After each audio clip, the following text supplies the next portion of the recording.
Hi guys, good evening. आप लोग का टेस्ट स्टार्ट होने वाला है कुछ ही मिनट में। सही बच्चे लाइव आ जाइए। आज फिजिक्स का टेस्ट है। आप लोग का टेस्ट कुछ ही मिनट में स्टार्ट होने वाला है। सही बच्चे लाइव आ जाइए टेस्ट देने के लिए। टेस्ट नंबर 24 है आज, और क्लासेस जिस तरह चल रहा है उसी तरह से चलेगा। स्टडी इंडिया अड्डा पे जो क्लासेस चलता है फिजिक्स और केमिस्ट्री का 8 बजे अल्टरनेट चलता है मॉर्निंग में, और डेली 2 बजे मैथ का क्लास चल रहा है स्टडी इंडिया अड्डा पे। और जिनको जिनको बायो का क्लास करना है वो प्रगति 247 पे डेली 12 बजे लाइव बायो का क्लास चल रहा है। और जीके और हिंदी का क्लास भी प्रगति 247 पे 4 बजे शाम में लाइव चलता है डेली, ठीक है ना। जिनको जिनको बायो और हिंदी जीके का क्लास करना है वो प्रगति 247 पे 12 बजे बायो और शाम में 4 बजे जीके और हिंदी का क्लास चल रहा है, ठीक है। तो सही बच्चे जिनको जिनको क्लास करना है, क्लास का टाइमिंग मैं आप लोग को बता दी हूँ। तो टेस्ट आप लोग का कुछ ही देर में स्टार्ट होने वाला है। आज आप लोग का फिजिक्स का टेस्ट है, 30 क्वेश्चन है, ठीक है ना। फिजिक्स का टेस्ट है, 30 क्वेश्चन है। तो सभी लोग टेस्ट के लिए तैयार हो जाइए। सभी वीडियो को लाइक कीजिए। आज का जो लाइक का टारगेट है वो 200 प्लस है, इसीलिए सही बच्चे वीडियो को लाइक कीजिए और लास्ट तक टेस्ट में बने हुए रहिए। बहुत इंपॉर्टेंट क्वेश्चन है फिजिक्स का लास्ट तक, इसीलिए सही बच्चे वीडियो पर बने हुए रहिए। चलिए आपका टेस्ट स्टार्ट होता है। चलिए टेस्ट स्टार्ट होता है। 10, 9, 8, 7, 6, 5, 4, 3, 2, 1। ये रहा आपके स्क्रीन पर फर्स्ट क्वेश्चन। इसके लिए मैं आप लोग को 30 सेकंड का टाइम देती हूँ। आप लोग का टाइमिंग स्टार्ट होता है। क्वेश्चन है शुद्ध जल का, क्वेश्चन नंबर 31 है, शुद्ध जल का अधिकतम घनत्व किस तापक्रम पर होता है। सही बेटे राइट आंसर कमेंट कीजिएगा। एक बच्चा की तरफ से एक ही बार राइट आंसर आना चाहिए। मैं सभी का कमेंट रीड कर रही हूँ, तो एक बार में एक बच्चे की तरफ से एक ही आंसर कमेंट आना चाहिए। क्लासेस की तरह रिपीटेड नहीं करेंगे। शुद्ध जल का अधिकतम घनत्व किस तापक्रम पर होता है। टाइम अप हुआ। तो इसका जो राइट आंसर होगा, सभी का राइट आंसर आ गया है, तो ऑप्शन सी वाले का बिल्कुल करेक्ट आंसर होगा। यहाँ पे जो राइट आंसर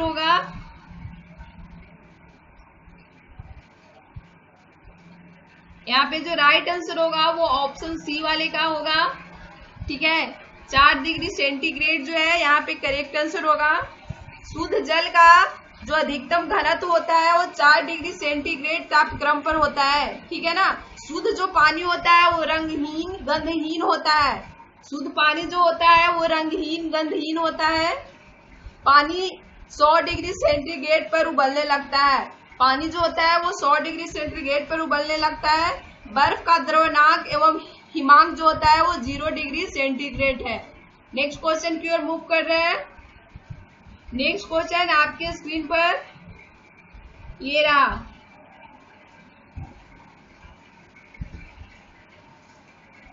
मैं आप लोग को एक्सप्लेनेशन के साथ बताऊंगी, ठीक है। तो इसके लिए मैं आप लोग को टाइमिंग देती हूँ। सेकेंड क्वेश्चन के लिए मैं आप लोग को टाइमिंग देती हूँ। चलिए 24 सेकेंड आप लोग का टाइमिंग स्टार्ट होता है। यदि एक गेंद भूमि से 1 मीटर की ऊंचाई से मुक्त रूप से गिरती है तो ठीक जमीन में लगने से पहले उसका वेग क्या होगा, ठीक है। यहाँ त्वरण बराबर दिया हुआ है 10 मीटर पर सेकेंड। जी का मान जो है वो दिया हुआ है।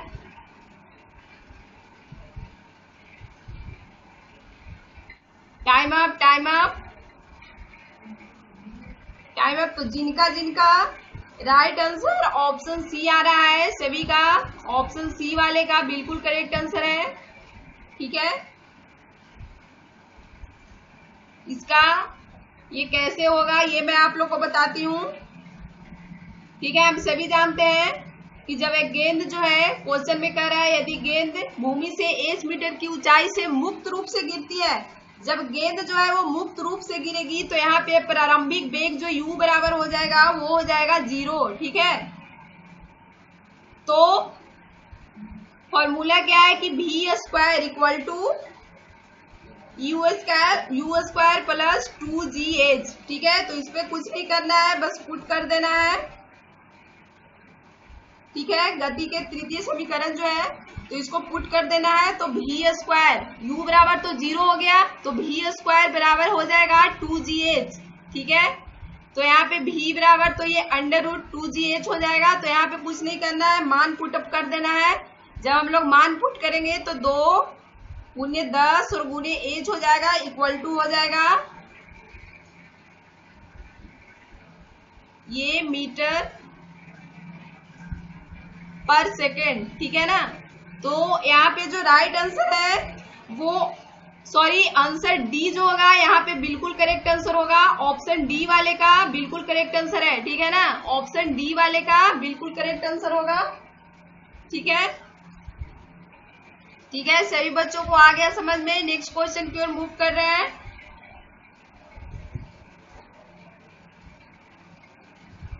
नेक्स्ट क्वेश्चन जो है, नेक्स्ट क्वेश्चन है आकाश का रंग नीला दिखाई देने का कारण क्या है। आकाश का जो रंग है नीला, तो इसके लिए मैं आप लोग को टाइमिंग देती हूँ।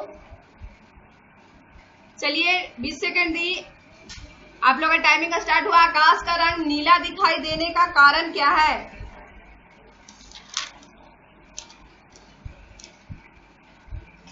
सभी का कमेंट आना चाहिए। सभी बच्चे का आकाश का रंग नीला दिखाई देने का क्या कारण है।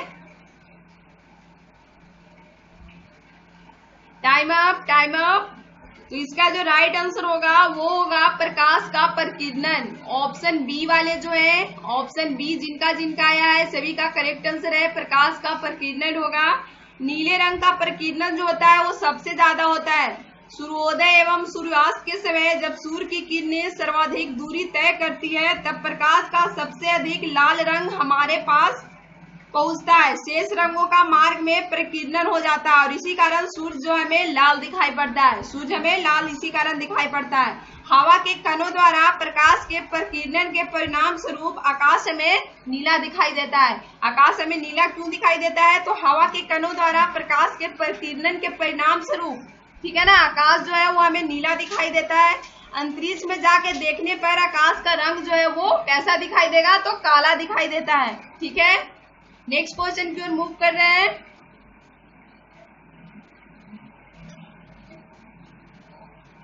नेक्स्ट क्वेश्चन आपके स्क्रीन पर आ, तो इसके लिए मैं आप लोग को टाइमिंग देती हूँ। चलिए 11 सेकंड दी। ठीक है, टाइम स्टार्ट हुआ आप लोग का। जी का मान न्यूनतम होता है, जी का मान न्यूनतम होता है, कैपिटल जी है। ठीक है ना, कैपिटल जी का मान जो है वो न्यूनतम होता है। Right answer.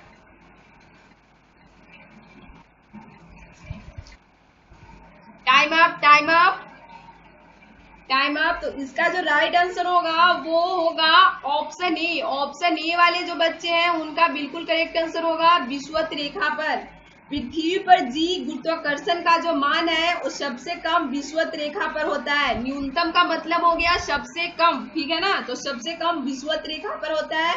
जबकि ध्रुवों पर गुरुत्वाकर्षण जी का मान जो होता है वो सबसे अधिक होता है। जी का मान सबसे कम जो होता है वो विषुवत रेखा पर होता है और सबसे अधिक ध्रुवों पर होता है। ठीक है, और व्यक्ति का जो भार है वो ध्रुवों पर अधिक होता है जबकि विषुवत रेखा पर कम होता है। ठीक है, तो यहाँ पे राइट जो आंसर होगा वो ऑप्शन ए होगा। नेक्स्ट क्वेश्चन की ओर मूव कर रहे हैं। नेक्स्ट क्वेश्चन आपके स्क्रीन पर ये रहा। नेक्स्ट क्वेश्चन, इसके लिए मैं आप लोग को टाइमिंग देती हूँ 10 सेकेंड। टाइमिंग स्टार्ट हुआ आप लोग का। डायनोमो की खोज किसने की।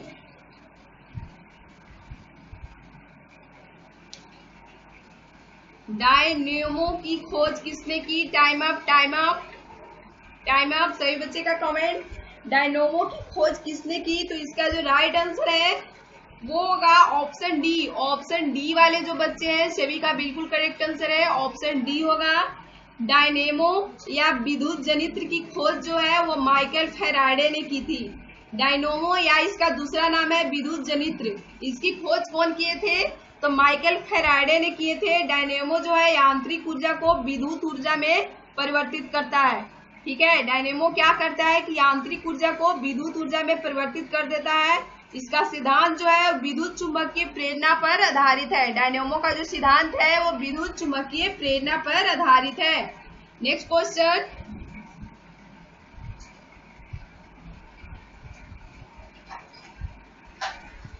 नेक्स्ट क्वेश्चन है, इसके लिए मैं आप लोग को टाइमिंग देती हूँ। ठीक है, 20 सेकेंड। चलिए टाइमिंग स्टार्ट हुआ। चलिए टाइमिंग आप लोग का शुरू होता है। नींबू निचोड़ने की मशीन खाली स्थान है। क्वेश्चन है नींबू निचोड़ने की मशीन खाली स्थान है। राइट आंसर, सभी का राइट आंसर कमेंट में रीड कर रही हूँ। नींबू निचोड़ने की मशीन। टाइम अप हुआ। सभी बच्चे का राइट आंसर आ गया है। ठीक है, नींबू निचोड़ने की जो मशीन है इसका राइट आंसर ऑप्शन बी वाले का बिल्कुल करेक्ट आंसर होगा। द्वितीय श्रेणी का उत्तोलक। नींबू निचोड़ने की जो मशीन है वो द्वितीय श्रेणी का उत्तोलक है, तो ऑप्शन बी जो होगा यहाँ पे करेक्ट आंसर होगा। इस प्रकार के उत्तोलकों में क्या होता है, अलम जिसको हम लोग कैपिटल एफ से डिनोट करते हैं तथा आयास जिसको कैपिटल ई, ठीक है, उसके बीच में भार एम, ठीक है, स्मॉल एम होता है। इनका यांत्रिक लाभ सदैव 1 से अधिक होता है। ठीक है ना। नेक्स्ट क्वेश्चन की ओर मूव कर रहे हैं। नेक्स्ट क्वेश्चन आपके स्क्रीन पर रहा। नेक्स्ट क्वेश्चन आपके स्क्रीन पर ये रहा। चलिए इसके लिए मैं आप लोग को टाइमिंग देती हूँ। इसके लिए मैं आप लोग को 21 सेकेंड टाइमिंग स्टार्ट हुआ आप लोग का। किसका तरंग दैर्घ्य सबसे अधिक होता है? किसका तरंग दैर्घ्य सबसे अधिक होता है? आराम से राइट आंसर कमेंट कीजिएगा। ठीक है, जल्दबाजी में गलत नहीं होना चाहिए। किसका तरंग दैर्घ्य जो है वो सबसे अधिक होता है? 38। Time up. चलिए सभी का कमेंट आ गया है, तो यहाँ पे जो राइट आंसर होगा वो होगा सूर्य के प्रकाश में बैगनी रंग जिसकी तरंग दैर्घ्य सबसे कम होती है का प्रकीर्णन जो है सबसे अधिक, व लाल रंग जिसकी तरंग दैर्घ्य सबसे अधिक होती है का प्रकीर्णन जो है वो सबसे कम होता है। ठीक है, सूर्य के प्रकाश में बैगनी रंग जिसका तरंग दैर्घ्य सबसे कम होता है का प्रकीर्णन जो है सबसे अधिक होता है, और लाल रंग जिसका तरंग दैर्घ्य जो है वो सबसे अधिक होता है, इसका प्रकीर्णन जो होता है वो सबसे कम होता है। ठीक है, मतलब अपोजिट हो जाता है। तरंग दैर्घ्य कम तो प्रकीर्णन ज्यादा, और तरंग दैर्घ्य ज्यादा तो प्रकीर्णन कम हो जाता है। ठीक है, नारंगी रंग का तरंग दैर्घ्य जो होता है वो सबसे अधिक होता है। नारंगी रंग का जो तरंग दैर्घ्य होता है वो सबसे अधिक होता है। तो यहाँ पे राइट जो आंसर होगा वो ऑप्शन डी होगा। ऑप्शन डी होगा। किस तरह से होता है, मैं आप लोगों को तरंग दैर्घ्य किस तरह का होता है मैं आप लोगों को बता देती हूँ। ठीक है ना, यहाँ पे लाल, ठीक है, लाल, उसके बाद क्या रहेगा, नारंगी। ऑप्शन के अनुसार हम लोग का आंसर जो होगा वो राइट होगा, लाल, नारंगी। ठीक है, फिर क्या है, पीला, पीला। आप लोग राइटिंग पे मत जाइएगा, ठीक है, डिजिटल है इसलिए ऐसा लिखाता है। हरा, ठीक है, नेक्स्ट है नीला, उसके बाद है जामुनी,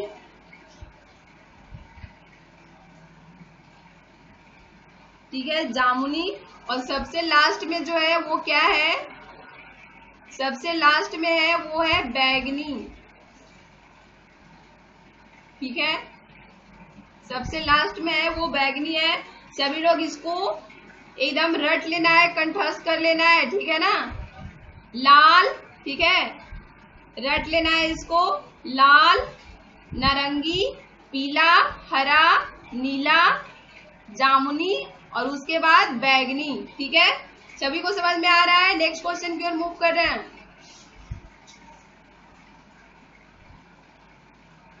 नेक्स्ट क्वेश्चन आपके स्क्रीन पर ये रहा। चलिए इसके लिए मैं आप लोगों को टाइमिंग देती हूँ, 15 सेकेंड टाइमिंग आप लोग का स्टार्ट होता है। अल्फा कितने हैं? क्वेश्चन नंबर 39 है, अल्फा कितने हैं? अल्फा कितने हैं?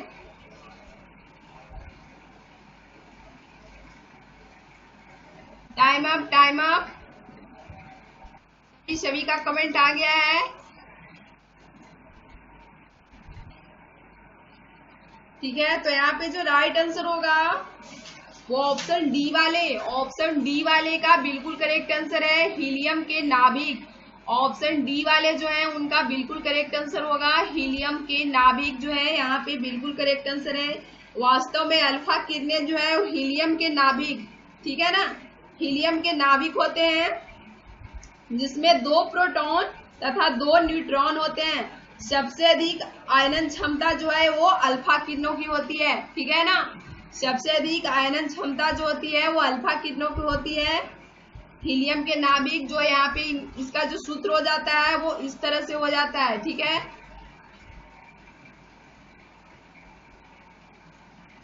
हीलियम के नाभिक, ठीक है ना, अल्फा किरणें जो है हीलियम के नाभिक होते हैं जिसमें 2 प्रोटॉन तथा 2 न्यूट्रॉन होते हैं। सबसे अधिक आयनन क्षमता जो होती है वो अल्फा किरणें की होती है। सबसे अधिक आयनन क्षमता अल्फा किरणों की होती है। मैं आप लोग को लिख देती हूँ, सबसे अधिक, ठीक है, सबसे अधिक आयनन क्षमता जो होती है, सबसे अधिक आयनन क्षमता जो होती है वो अल्फा किरणों की होती है, ठीक है ना, अल्फा किरणों की होती है, ठीक है।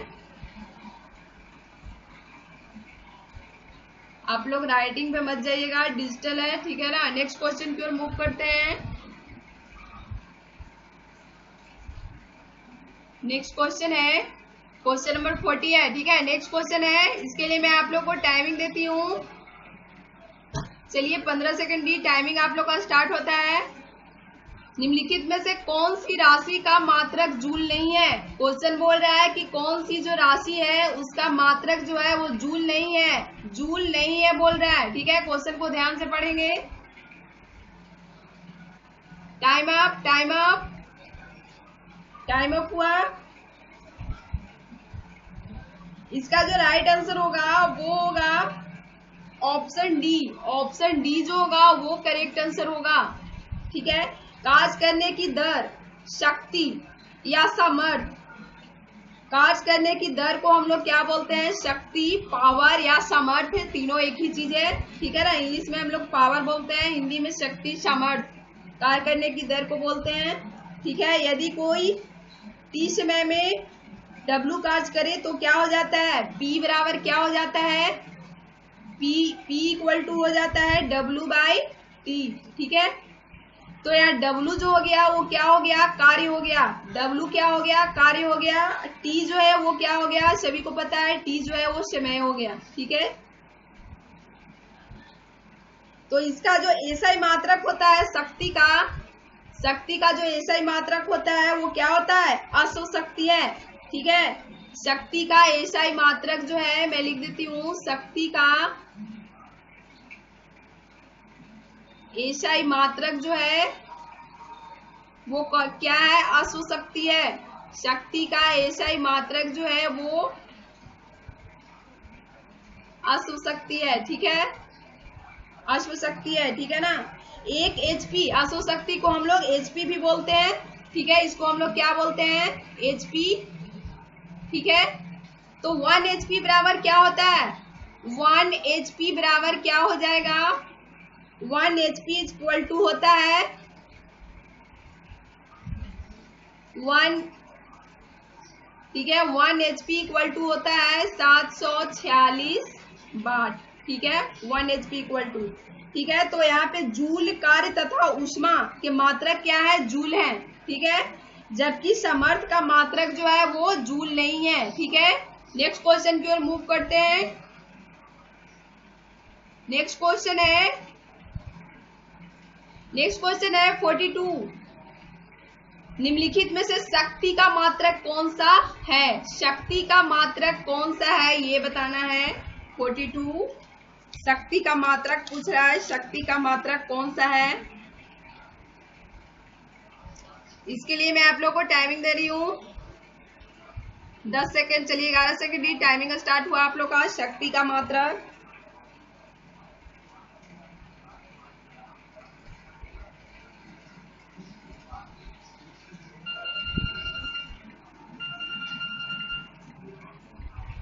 तो यहाँ पे जो ऑप्शन बी है, ऑप्शन बी वाले सभी का आंसर आ गया है। ऑप्शन बी वाले का बिल्कुल करेक्ट आंसर होगा, जूल प्रति सेकेंड होगा। ठीक है ना। कार्य करने की दर को हम लोग क्या बोलते हैं, शक्ति बोलते हैं। कार्य करने की दर को हम लोग शक्ति बोलते हैं। यदि किसी कर्ता द्वारा W कार्य t समय में किया जाता है तो कर्ता की जो शक्ति होगी, ठीक है ना, शक्ति का ऐसा ही मात्रा क्या होता है, वाट होता है। शक्ति का ऐसा ही मात्रा क्या होता है, वाट होता है। और 1 वाट बराबर क्या होता है, 1 जूल पर सेकेंड होता है। 1 वाट बराबर जो हो जाएगा वो कितना हो जाएगा, 1 जूल पर सेकेंड। ठीक है, 1 वाट बराबर 1 जूल पर सेकेंड। ठीक है, तो शक्ति का मात्रक जो हो जाएगा वो जूल पर सेकेंड हो जाएगा। नेक्स्ट क्वेश्चन की ओर मूव कर रहे हैं। क्वेश्चन नंबर 43 है। चलिए इसके लिए मैं आप लोग को टाइमिंग देती हूँ। चलिए 21 सेकेंड टाइमिंग आप लोग का स्टार्ट हुआ। लोहे की एक छोटी गोली पानी में डूब जाती है जबकि जहाज पानी पर तैरता है। यह सिद्धांत निम्न में से किस वैज्ञानिक के सिद्धांत पर आधारित है।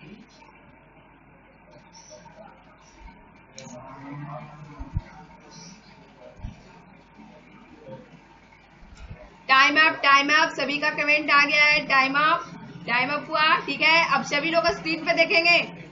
43 कह रहा है कि लोहे की एक छोटी गोली जो है वो पानी में डूब जाती है जबकि जलयान पानी पर तैरता है। यह सिद्धांत निम्न में से किस वैज्ञानिक के सिद्धांत पर आधारित है। तो ऑप्शन डी वाले का बिल्कुल करेक्ट आंसर होगा, आर्किमिडीज होगा। ठीक है, आर्किमिडीज होगा। लोहे की एक छोटी गोली जो है वो पानी में डूब जाती है जबकि जलयान जो है वो पानी पे क्या करता है, तैरता है। यह आर्किमिडीज के उत्प्लावन बल के सिद्धांत पर आधारित है। ठीक है, यह आर्किमिडीज के उत्प्लावन बल के सिद्धांत पर आधारित है। लोहे की गोली का भार उसके द्वारा हटाए गए जल के भार से अधिक होता है जिससे वह जल में डूब जाती है। जबकि जहाज का जो ढांचा होता है वो इस प्रकार बनाया जाता है बच्चों कि उसके द्वारा हटाए गए जल का जो भार होता है जहाज तथा उस पर लदे सामान के भार से अधिक हो जाता है जिससे जहाज पानी पर क्या करता है, तैरने लगता है। तो यहाँ पे राइट आंसर ऑप्शन डी वाले का बिल्कुल करेक्ट आंसर होगा। सभी को समझ में आ रहा है। नेक्स्ट क्वेश्चन की ओर मूव करते हैं। नेक्स्ट क्वेश्चन सही बच्चे लास्ट तक वीडियो पर बने हुए रहिएगा। नेक्स्ट क्वेश्चन आपके स्क्रीन पर ये रहा। चलिए इसके लिए मैं आप लोगों को टाइमिंग देती हूँ।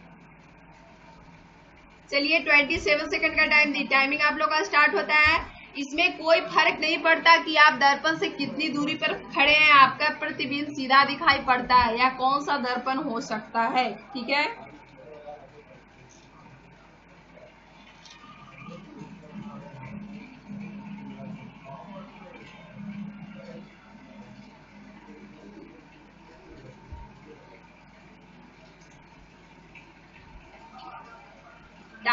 टाइम अप हुआ। ठीक है, क्वेश्चन नंबर 45 सभी का कमेंट आ गया है। तो इसमें जो राइट आंसर ऑप्शन ए वाले हैं उनका बिल्कुल करेक्ट आंसर होगा। ऑप्शन ए वाले बच्चे का बिल्कुल करेक्ट आंसर होगा, या समतल या फिर उत्तल। ठीक है, समतल तथा उत्तल दर्पण में प्रतिबिंब जो है वो सीधा दिखाई पड़ता है। समतल और उत्तल दर्पण में प्रतिबिंब जो होता है वो कैसा दिखाई पड़ता है, सीधा, तथा दूरी का फर्क नहीं पड़ता है। ठीक है, ये समतल या उत्तल दोनों, ठीक है, दोनों दर्पण में प्रतिबिंब जो है वो सीधा दिखाई पड़ता है तथा दूरी का फर्क नहीं पड़ता है। तो ऑप्शन ए जो होगा हम लोग का बिल्कुल करेक्ट आंसर होगा। नेक्स्ट क्वेश्चन की ओर मूव कर रहे हैं। नेक्स्ट क्वेश्चन चलिए इसके लिए मैं आप लोग को टाइमिंग दे रही हूँ। चलिए 16 सेकंड दी। टाइमिंग आप लोग का स्टार्ट होता है। यदि m द्रव्यमान का एक प्रोटॉन प्रकाश के वेग के साथ गति कर रहा है तो इसका द्रव्यमान होगा। फटाफट आंसर कमेंट कीजिए।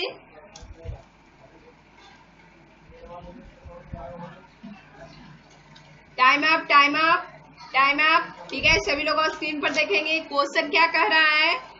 क्वेश्चन कह रहा है यदि m द्रव्यमान का एक प्रोटॉन प्रकाश के वेग के साथ गति कर रहा है तो इसका द्रव्यमान होगा। ठीक है, इसका द्रव्यमान जो है वो क्या होगा।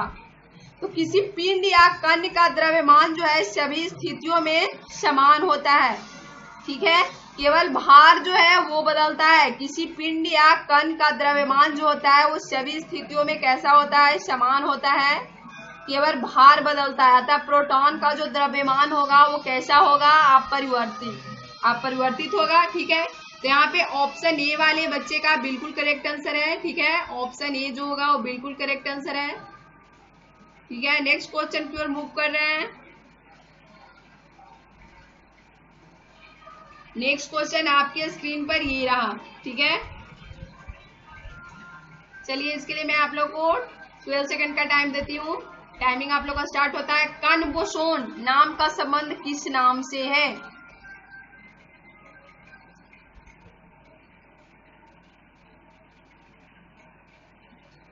Time up, time up, time up. यहाँ पे जो राइट आंसर होगा, सभी का कमेंट आ गया है, तो यहाँ पे जो राइट आंसर होगा वो ऑप्शन बी होगा। ऑप्शन बी वाले जो बच्चे हैं उनका बिल्कुल करेक्ट आंसर होगा, एशियन बोस होगा। ठीक है, कण बोसोन का नाम भारतीय वैज्ञानिक सत्येंद्र नाथ बोस के नाम पर रखा गया है। कण बोसोन का जो नाम रखा गया है वो भारतीय वैज्ञानिक एशियन बोस के नाम पर रखा गया है। ठीक है, ये भारतीय वैज्ञानिक थे। इनका जो जन्म हुआ था सत्येंद्र नाथ बोस का वो 1894 में हुआ था। ठीक है, एशियन बोस का पूरा नाम क्या है मैं लिख देती हूँ, सत्येंद्र नाथ। इनका पूरा नाम क्या है, सत्येंद्र नाथ बोस। ठीक है, एशियन बोस का जो पूरा नाम है वो क्या है, सत्येंद्र नाथ बोस है। ठीक है, इनका जन्म जो हुआ था वो कब हुआ था, 1894, और इनकी जो मृत्यु हुई थी वो कब हुई थी, 1974। ठीक है ना। ये प्रसिद्ध गणितज्ञ थे तथा भौतिक शास्त्री भी थे। सत्येंद्र नाथ बोस जो थे वो प्रसिद्ध गणितज्ञ तथा भौतिक शास्त्री भी थे, तो इन्हीं के नाम पर कण बोसोन का जो नाम है वो रखा गया था।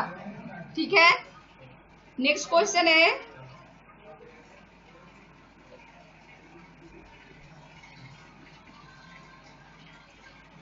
नेक्स्ट क्वेश्चन आपके स्क्रीन पर ये रहा। चलिए इसके लिए मैं आप लोग को टाइमिंग दे रही हूँ।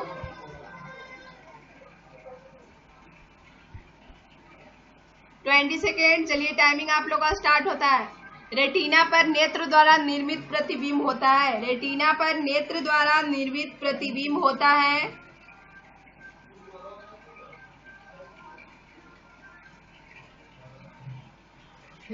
सभी का कमेंट मैं रीड कर रही हूँ। रेटिना पर नेत्र द्वारा, टाइम अप, टाइम अप। ठीक है, टाइम अप। सभी का कमेंट, चलिए सभी का कमेंट आ गया है, टाइम अप हुआ।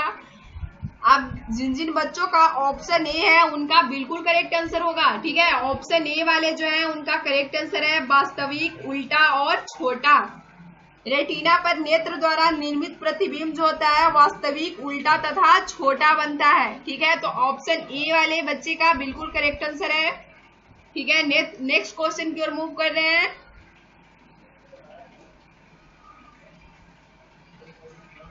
नेक्स्ट क्वेश्चन आपके स्क्रीन पर ये रहा। चलिए इसके लिए मैं टाइमिंग दे रही हूँ आप लोग को। चलिए 15 सेकेंड का टाइमिंग दे रही हूँ। Timing start. किसी वस्तु का भार उस समय न्यूनतम होता है जब उसे रखा जाए। किसी वस्तु का भार जो है उस समय न्यूनतम होगा, कम होगा जब उसे रखा जाए। टाइम अप हुआ। चलिए सभी का कमेंट आ गया है, तो जिनका ऑप्शन डी है उनका बिल्कुल करेक्ट आंसर है पृथ्वी के केंद्र पर होगा। ऑप्शन डी वाले का बिल्कुल करेक्ट आंसर होगा पृथ्वी के केंद्र पर। पृथ्वी तल से नीचे या ऊपर जाने पर गुरुत्व का जो मान होता है वो कम होता है। ठीक है ना, याद रखिएगा कि पृथ्वी तल से नीचे या ऊपर जाने पर गुरुत्व का जो मान होता है वो कम होता है, तथा पृथ्वी के केंद्र पर, पृथ्वी के अगर हम लोग केंद्र पे रहेंगे तो गुरुत्व का जो मान होगा वो कितना हो जाएगा, शून्य हो जाता है। अतः पृथ्वी के केंद्र पर वस्तु का भार वो भी शून्य हो जाएगा, ठीक है ना। जब गुरुत्व का मान पृथ्वी के केंद्र पर शून्य होगा तो वस्तु का मान भी शून्य होगा। गुरुत्वीय त्वरण, ठीक है, गुरुत्वीय त्वरण को हम लोग स्मॉल g से डिनोट करते हैं।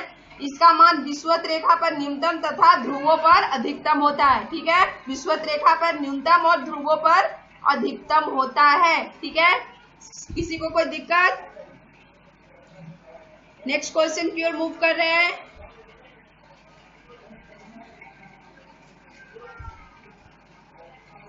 नेक्स्ट क्वेश्चन है, इसके लिए मैं आप लोग को टाइमिंग दे रही हूँ। चलिए 12 सेकेंड दी, ठीक है। स्टीफन हॉकिंग है एक, क्या है Stephen Hawking? Stephen Hawking, time up time up time up हुआ, टाइम अप हुआ, ठीक है। तो जिन जिन बच्चों का ऑप्शन बी है सभी का करेक्ट आंसर है। स्टीफन हॉकिंग जो है वो एक वैज्ञानिक, ठीक है। ऑप्शन बी जो होगा इसका बिल्कुल करेक्ट आंसर होगा, ऑप्शन बी होगा। स्टीफन हॉकिंग जो है वो ब्रिटेन के प्रसिद्ध भौतिक व खगोल वैज्ञानिक थे। ये कहाँ के थे? स्टीफन हॉकिंग जो थे वो कहाँ के थे? तो ये ब्रिटेन के थे, ठीक है ना।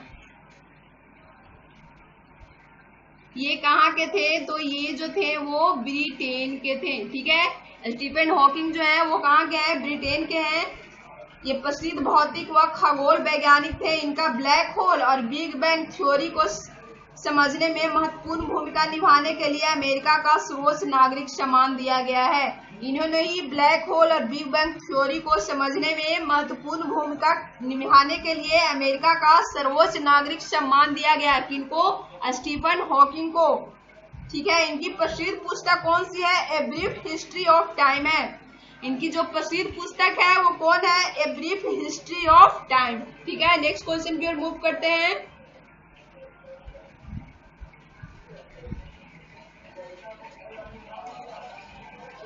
नेक्स्ट क्वेश्चन आपके स्क्रीन पर ये रहा। चलिए इसके लिए मैं आप लोग को टाइमिंग देती हूँ, चलिए 18 सेकेंड टाइमिंग आप लोग का स्टार्ट होता है। निम्नलिखित में से कौन सा पदार्थ बिजली का कुचालक है परंतु ताप का सुचालक? कौन सा पदार्थ है जो बिजली का कुचालक है परंतु ताप का क्या है? सुचालक है। टाइम अप हुआ सभी, ठीक है। तो कौन किस किस बच्चे का करेक्ट आंसर है? तो ऑप्शन डी वाले का बिल्कुल करेक्ट आंसर होगा। यहाँ पे राइट जो आंसर होगा वो अभ्रक होगा, ऑप्शन डी वाले, ठीक है ना। अभ्रक जो है पदार्थ बिजली का जो है वो कुचालक है परंतु ताप का क्या है? ये सुचालक। कौन है? अभ्रक। कुचालक पे विद्युत धारा का प्रभाव नहीं होता है, ठीक है। एग्जाम्पल के तौर पर मैं आप लोग को बता दूं, अधिकांश कार्बनिक है ना ग्रेफाइट को छोड़कर तथा अकार्बनिक जैसे ठोस, लकड़ी, कांच, अभ्रक आदि जो है जिनमें सुचालक में विद्युत धारा प्रवाहित होती है, ये सभी आदि जो है, जबकि जिनमें सुचालक में क्या होती है? विद्युत धारा प्रवाहित होती है, ठीक है। नेक्स्ट क्वेश्चन की ओर मूव कर रहे हैं।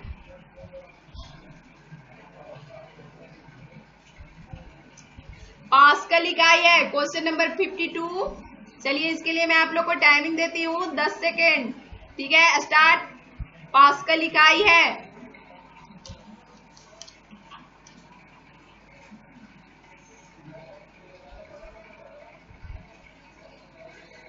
टाइम अप हुआ। पास्कल, ठीक है, पास्कल इकाई है। तो ऑप्शन बी वाले जिन जिन बच्चों का ऑप्शन बी है सभी का बिल्कुल करेक्ट आंसर है दाब की, ओके, दाब की है। ब्लेज पास्कल, ठीक है, इनका पूरा नाम क्या है? ब्लेज पास्कल, जो एक वैज्ञानिक है उन्हीं के नाम पर ये पास्कल इकाई है। तो ब्लेज पास्कल एक फ्रांसीसी वैज्ञानिक और गणितज्ञ थे। ब्लेज पास्कल कौन थे? तो फ्रांसीसी वैज्ञानिक और गणितज्ञ थे। ब्लेज पास्कल ने दाब का पास्कल नियम दिया। ब्लेज पास्कल जो थे वो दाब का पास्कल नियम दिया। इन्हीं के नाम पर दाब का जो मात्रक है वो क्या रखा गया?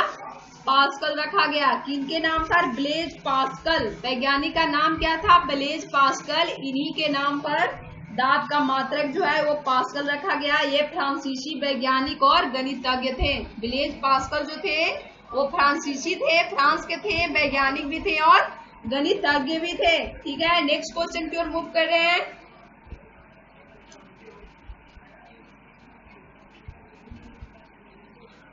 नेक्स्ट क्वेश्चन आपके स्क्रीन पर ये रहा। चलिए मैं इसके लिए आप लोगों को टाइमिंग देती हूँ। ठीक है, चलिए 21 सेकेंड टाइमिंग आप लोग का स्टार्ट होता है। प्राथमिक रंग है,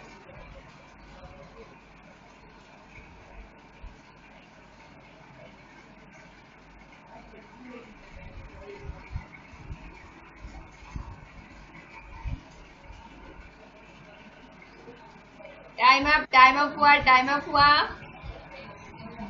क्वेश्चन क्या कह रहा है कि प्राथमिक रंग है। क्वेश्चन बोल रहा है कि प्राथमिक रंग है, तो कौन कौन से हैं जो प्राथमिक रंग हैं?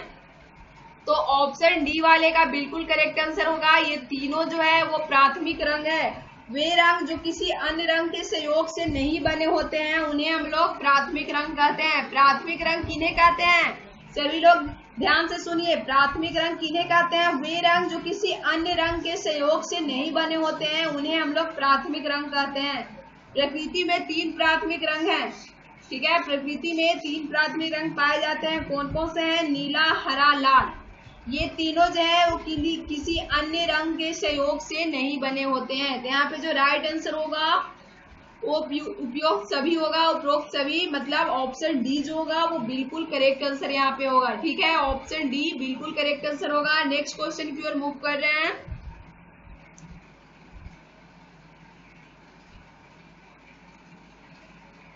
नेक्स्ट क्वेश्चन आपके स्क्रीन पर ये रहा। इसके लिए मैं आप लोगों को टाइमिंग देती हूँ। ठीक है, 25 सेकेंड। चलिए टाइमिंग आप लोग का स्टार्ट होता है।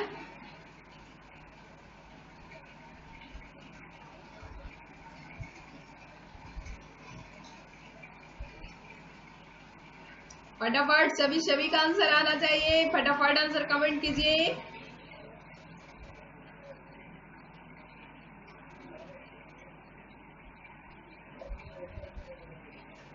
Time up.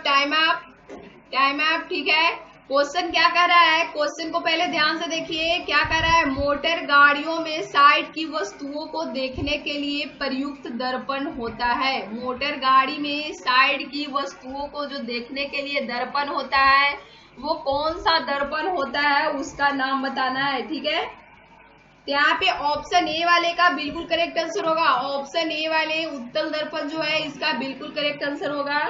मोटर गाड़ियों में साइड मिरर जो होता है साइड की वस्तुओं को देखने के लिए उत्तल दर्पण का प्रयोग किया जाता है। ठीक है, इसके अलावा सोडियम परावर्तक लैंप में उत्तल दर्पण का प्रयोग किया जाता है। उत्तल दर्पण का प्रयोग और कहाँ किया जाता है? तो सोडियम परावर्तक लैंप जो होता है उसमें भी उत्तल दर्पण का प्रयोग किया जाता है। मोटर गाड़ी के साइड मिरर में भी उत्तल दर्पण का प्रयोग किया जाता है। तो ऑप्शन ए वाले का बिल्कुल करेक्ट आंसर है। नेक्स्ट क्वेश्चन की ओर मूव कर रहे हैं।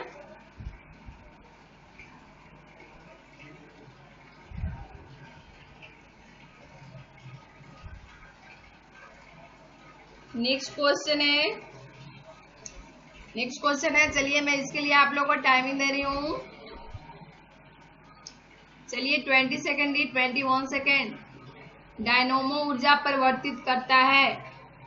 डायनेमो ऊर्जा जो है वो परिवर्तित करता है।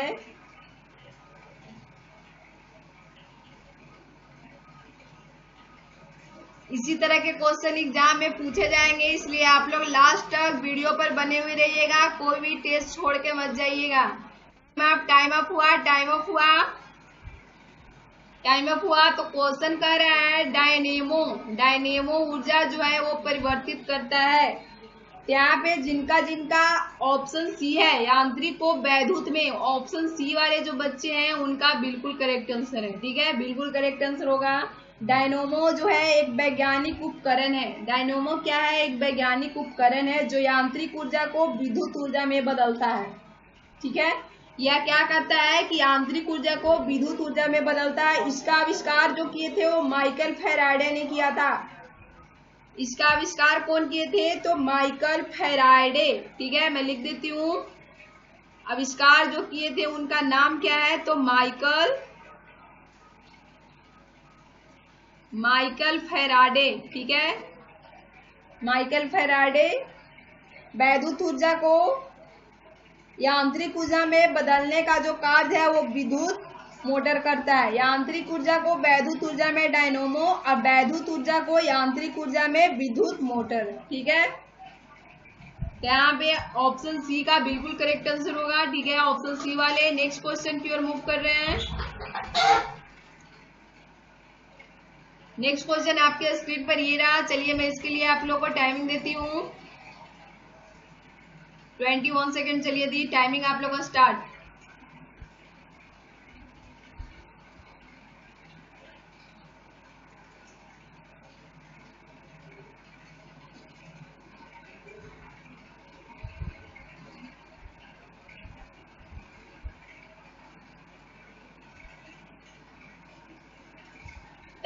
टाइम अप हुआ, टाइम अप हुआ। सभी का राइट आंसर आ गया है। चलिए देखते हैं बर्फ की जो गुप्त ऊष्मा है वो क्या होगा। तो ऑप्शन बी वाले का बिल्कुल करेक्ट आंसर है। यहाँ ए और बी में कंफ्यूजन भी हो गया है बहुत को। ठीक है ना, तो ऑप्शन बी वाले का करेक्ट आंसर होगा। ठीक है, बर्फ की जो गुप्त ऊष्मा है वो 80 कैलोरी पर ग्राम होती है। ठीक है ना, 80 कैलोरी पर ग्राम होती है, 80। ठीक है, ऑप्शन ए नहीं होगा, ऑप्शन बी जो होगा इसका बिल्कुल करेक्ट आंसर होगा। ठीक है, ऑप्शन बी वाले बच्चे का बिल्कुल करेक्ट आंसर है। नेक्स्ट क्वेश्चन की ओर मूव कर रहे हैं।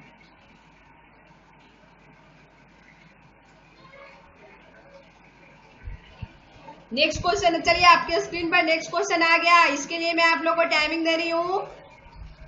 चलिए 22 सेकंड दी टाइमिंग स्टार्ट होता है। सभी का कमेंट आना चाहिए।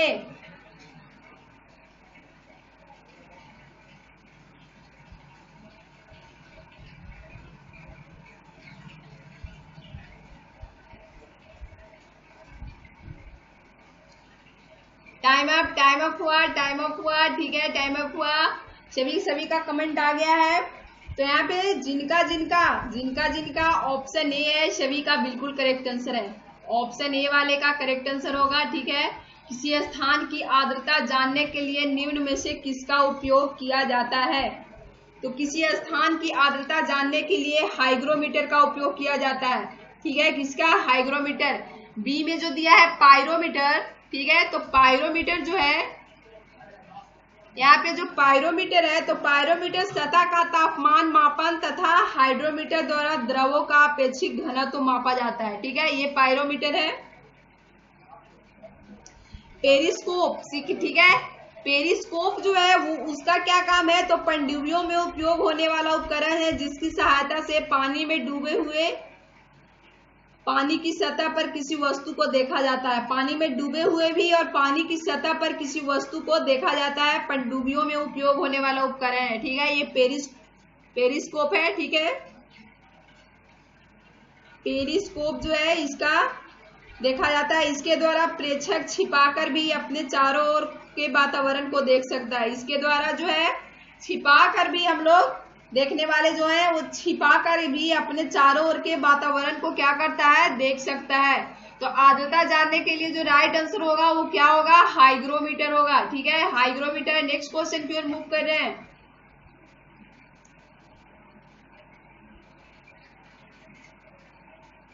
क्वेश्चन नंबर 59 आपके स्क्रीन पर है।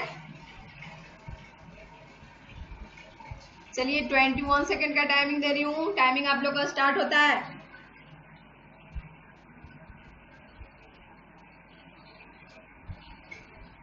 रेडियो तरंग का वेग,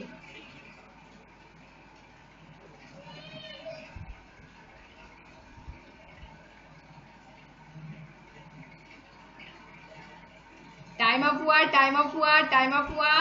ठीक है, तो रेडियो तरंग का जो वेग होता है लगभग प्रकाश के वेग के समान होता है। ठीक है, रेडियो तरंग का जो वेग होता है, रेडियो तरंग का वेग जो होता है ना वो प्रकाश के वेग के लगभग समान होता है। अर्थात कितना होता है, 3 गुने 10⁸ मीटर पर सेकेंड। ठीक है, तो ऑप्शन ए वाले बच्चे का बिल्कुल करेक्ट आंसर होगा। ऑप्शन ए वाले का बिल्कुल करेक्ट आंसर है। बिल्कुल बीबीआई क्वेश्चन है, एग्जाम में पूछे जाएंगे, इसको बिल्कुल बीबीआई कर लीजिए। ठीक है ना, नेक्स्ट क्वेश्चन की ओर मूव कर रहे हैं। नेक्स्ट क्वेश्चन आपके स्क्रीन पर,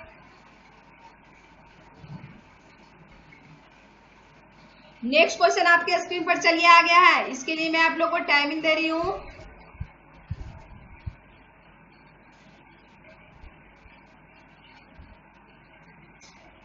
ठीक है, 20 सेकेंड टाइमिंग स्टार्ट होता है।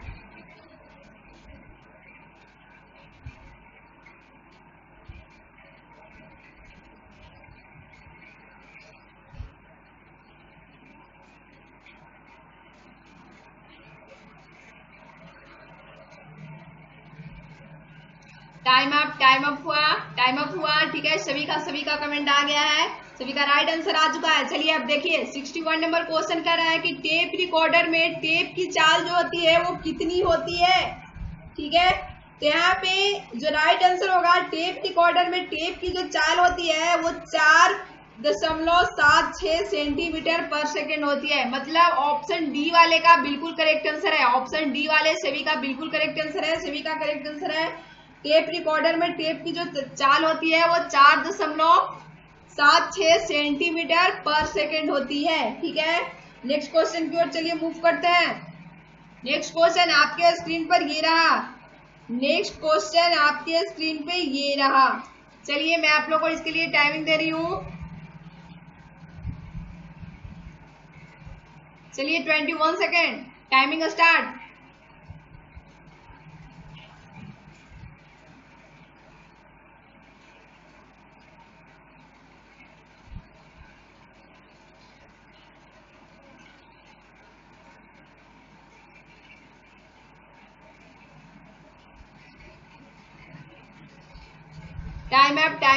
टाइम अप हुआ।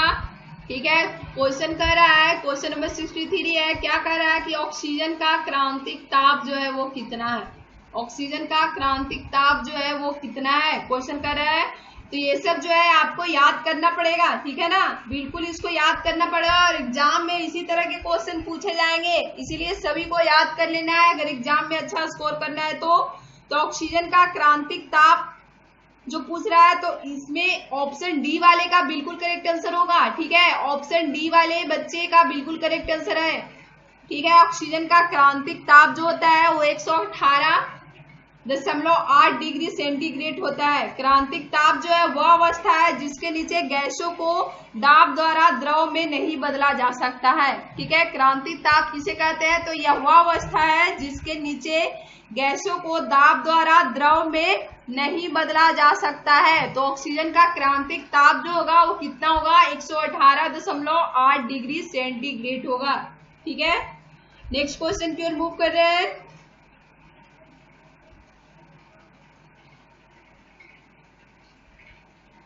नेक्स्ट क्वेश्चन आपके स्क्रीन पर आ गया है। चलिए मैं इसके लिए आप लोगों को टाइमिंग दे रही हूँ। 23 सेकेंड टाइमिंग स्टार्ट हुआ।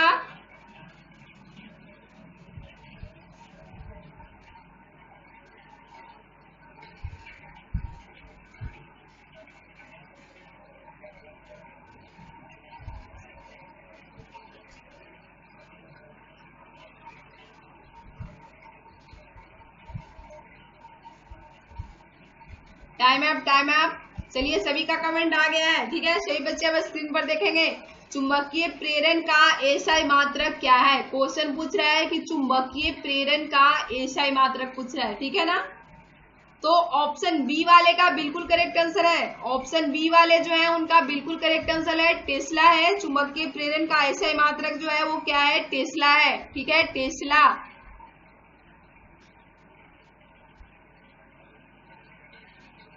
चुंबकीय प्रेरण का एसआई मात्रक क्या है, टेस्ला है।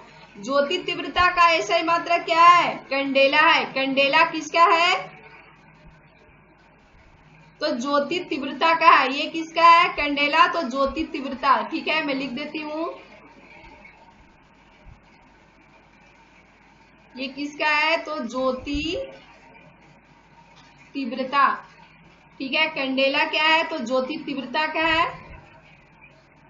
फिर कह रहा है कि डायोप्टर, तो डायोप्टर जो है वो लेंस की क्षमता, ये किसका है, लेंस की क्षमता। ये किसका है, लेंस की क्षमता, आप लोग राइटिंग पे मत जाइएगा, डिजिटल है इसलिए ऐसे लिखाता है। डायोप्टर जो है वो लेंस की क्षमता है। और पॉइज, पॉइज जो है वो शुद्ध गतिक श्यामता का मात्रक है। पॉइज जो है वो किसका है, मैं नीचे लिख देती हूँ, वहां पे अच्छा से नहीं लिखा था, ठीक है ना। पॉइज जो है वो शुद्ध गतिक श्यामता, ठीक है। पॉइज जो है वो शुद्ध गतिक श्यामता, ठीक है, इसका मात्रक है।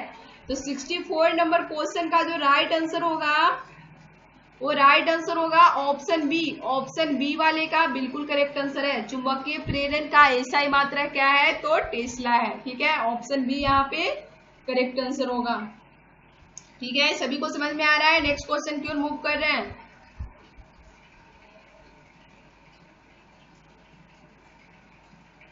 चलिए नेक्स्ट क्वेश्चन आपके स्क्रीन पर आ गया। इसके लिए मैं आप लोग को टाइमिंग दे रही हूं।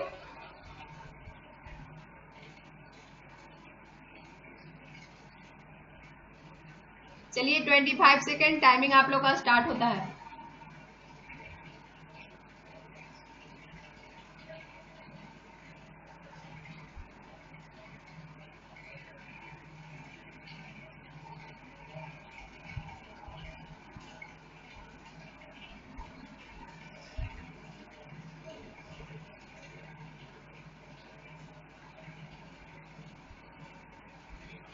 टाइम अप हुआ, टाइम अप हुआ, ठीक है। सभी का आंसर आ गया है,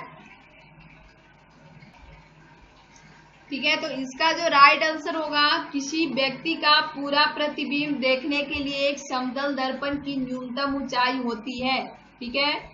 तो इसका जो राइट आंसर होगा वो ऑप्शन बी होगा। राइट आंसर इसका क्या होगा, ऑप्शन बी होगा, ठीक है। ये क्वेश्चन के लिए मैं आप लोग को टाइमिंग, चलिए इसका आंसर तो मैं ही बता दी। किसी व्यक्ति का पूरा प्रतिबिंब देखने के लिए एक समतल दर्पण की जो न्यूनतम ऊंचाई होती है वो क्या होती है, व्यक्ति की ऊंचाई की आधी होती है, ठीक है। ऑप्शन बी इसका करेक्ट आंसर होगा, ठीक है। ऑप्शन बी इसका जो होगा वो बिल्कुल करेक्ट आंसर होगा। यदि कोई एच ऊंचाई का व्यक्ति समतल दर्पण में अपना पूर्व प्रतिबिंब देखना चाहता है तो समतल दर्पण की न्यूनतम ऊंचाई जो है वो h/2 होनी चाहिए, ठीक है ना। यदि कोई एच ऊंचाई वाला व्यक्ति समतल दर्पण में अपना पूर्ण प्रतिबिंब देखना चाहेगा तो समतल दर्पण की न्यूनतम ऊंचाई जो है h/2 होनी चाहिए, यानी व्यक्ति की ऊंचाई की आधी। तो ऑप्शन बी जो होगा इसका करेक्ट आंसर होगा, ठीक है। नेक्स्ट क्वेश्चन आपके स्क्रीन पर ये रहा। चलिए इसके लिए मैं आप लोगों को टाइमिंग देती हूँ 30 सेकेंड।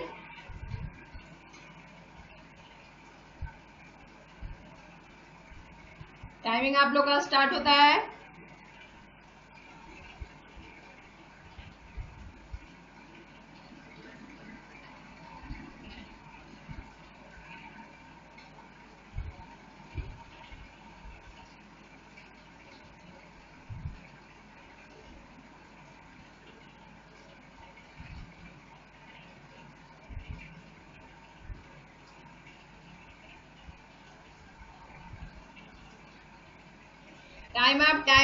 टाइम अप हुआ, ठीक है। सभी का कमेंट आ गया है। तो ट्रांसफार्मर की खोज किसने की, ठीक है। तो ऑप्शन सी वाले का बिल्कुल करेक्ट आंसर है। ट्रांसफार्मर की जो खोज किए थे वो कौन थे, माइकल फेराडे। ट्रांसफार्मर की खोज माइकल फेराडे ने की थी। यह विद्युत चुम्बकीय प्रेरण के सिद्धांत पर कार्य करने वाला यंत्र है, ठीक है। ट्रांसफार्मर जो है वो विद्युत चुंबकीय प्रेरण, जिसको हम लोग इलेक्ट्रोमैग्नेटिक इंडक्शन बोलते हैं, इलेक्ट्रोमैग्नेटिक इंडक्शन, ठीक है ना। विद्युत चुंबकीय प्रेरण के सिद्धांत पर कार्य करने वाला ये क्या है, यंत्र है, जिसके द्वारा प्रत्यावर्ती धारा एसी के विद्युत वाहक बल या वोल्टता को कम या अधिक किया जाता है, या निम्न विभव की एसी को उच्च विभव की एसी में बदल सकती है, ठीक है। यहाँ पे ऑप्शन सी जो होगा वो यहाँ पे करेक्ट आंसर होगा।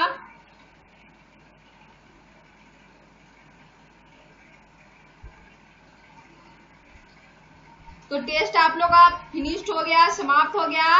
तो सभी लोग पूरी ऑनेस्टी के साथ ईमानदारी से 30 में कितना आया है आप लोग बताइएगा। 30 में आप लोग का कितना आया है, सही सही कमेंट कीजिएगा। मैं कल सबका कमेंट पढ़ी थी, रीड की थी मैं तो कल किनका किनका कमेंट आया था, ठीक है। अमित कुमार, पल्लवी कुमारी, अंशु कुमार, ठीक है, जयदेव कुमार यादव, अमरजीत कुमार, ठीक है, अमित आनंद जी का आया था। नॉलेज पंकज, प्रीति कुमारी, ठीक है। सभी का मैं कमेंट कल रीड की थी। गुलशन कुमार, गंगा कुमार, एकता कुमारी, लक्ष्मी कुमारी, अखिलेश सिंह, चंदा कुमारी, ठीक है, गौरी शंकर मंडल, सुशील सिंह, शिवम सिंह, राम बिरिछ यादव, राम शंकर पांडे, नीतीश कुशवाहा, स्मार्ट राजू, ठीक है, छोटन कुमार, क्यूट गर्ल रिशु राज यादव, अंगद कुमार, प्रदुमन शर्मा, नंदन कुमार, सुबोध शर्मा, आशीष सिंह, विक्रांत कुमार, अंशुपल, अखिलेश वर्मा, करण, गौतम, ठीक है, अमर, ठीक है। आज भी आप लोग लास्ट में ईमानदारी से कमेंट करिएगा, मैं सबका कमेंट रीड करूंगी। और जिन जिन बच्चों को बायो का क्लास करना है, ठीक है, फिजिक्स केमिस्ट्री मैथ, तो आप लोग को पता है कि स्टडी इंडिया अड्डा पे 8 बजे फिजिक्स केमिस्ट्री अल्टरनेट चलता है और मैथ का क्लास डेली 2 बजे होता है। और जिनको पीएम एंड पीएमडी वाले बायो का क्लास करना है तो वो लोग प्रगति 247 पे 12 बजे मैं ही बायो का क्लास डेली लाइव ले रही हूँ। और इसमें जीके और हिंदी से भी क्वेश्चन पूछे जाते हैं, तो जीके और हिंदी का भी आप लोग का क्लास चल रहा है प्रगति 247 पे 4 बजे शाम में। जीके और हिंदी का भी क्लास चल रहा है, तो सही बच्चे जिनको क्लास करना है वो लोग टाइमिंग पे क्लास में आ जाइएगा, ठीक है। और पीडीएफ के लिए गूगल में सर्च कीजिए studyindiana.com, यहाँ पर आप लोग को पीडीएफ अवेलेबल है, उससे आप लोग घर पे पढ़ाई कीजिए, पीडीएफ अवेलेबल है, ठीक है। Okay, bye, good night.